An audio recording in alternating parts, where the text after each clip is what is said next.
भोंदूबाबा अशोक खरातचा आणखीन एक कारनामा समोर आलाय। अशोक खरातचा उद्योगपतीला 20 कोटींचा गंडा आहे। खरातनं एका आमदाराच्या पुतणीची ओळख या उद्योगपतीशी करून दिली आणि त्यांना मैत्री करण्यास प्रवृत्त केलं।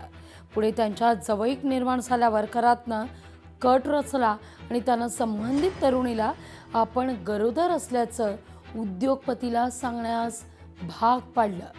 घाबरलेल्या उद्योगपतीनं खरातकडे मदत मागितली असता त्यानं हे प्रकरण मिटवण्याकरता 20 कोटींची मागणी केली आहे। कालांतरानं उद्योगपती आणि त्या तरुणीची पुन्हा भेट झाली असता खरातनं हा बनाव रचल्याचं उघड झालं। त्यामुळे उद्योगपतीला देखील 20 कोटींचा चुना लावल्याची खरपूस चर्चा सध्या होताना दिसतीये। अधिक माहिती घेऊया आपले प्रतिनिधी महेश महाले यांच्याकडून। महेश, जे जे काही ऐकावं ते नवलच आहे। आता तर उद्योगपतीला 20 कोटींचा गंडा आणि तो सुद्धा अर्थातच एका आमदाराच्या पुतणीशी ओळख करून।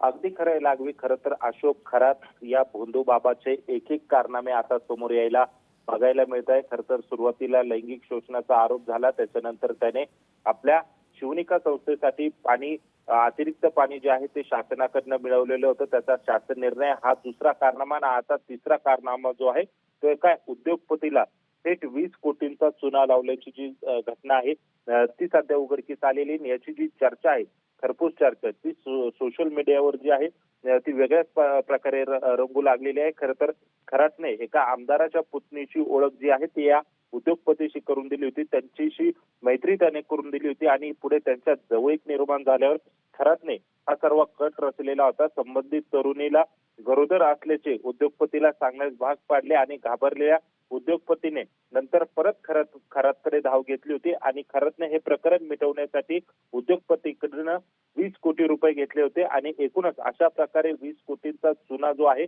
तो उद्योगपतीला लावला होता। कालांतराने जर बघितलं तर त्या आमदाराची पुतणी आणि उद्योगपतींशी नंतर परत भेट झाली होती, त्यानंतर हा सगळा प्रकार जो होता तो उघडकीस आला होता। त्यामुळे एकूणच जर बघितलं तर खरातचे असे एक ना एक अनेक कारनामे जे आहेत ते आता सध्या चर्चेला येतोय आणि या सगळ्या चर्चांची सोशल मीडियावर देखील खरपूस चर्चा होते। मात्र आता हे जे प्रकरण आहे हे देखील SIT कडे जाणार आहे आणि SIT त्या दृष्टीने देखील तपास करणार आहे। त्याच्यामुळे खरातच्या अशा एक एक कारनामे आता उघड होत जातील, मात्र त्याची पोलीस कशा पद्धतीने चौकशी करतात हे पाहणं देखील तितकंच महत्त्वाचं ठरणार आहे। अगदी अगदी महेश, धन्यवाद तुम्ही दिलेल्या एकूणच सविस्तर माहिती करता। लोकशाही मराठी ऐका, पहा, जागरूक रहा।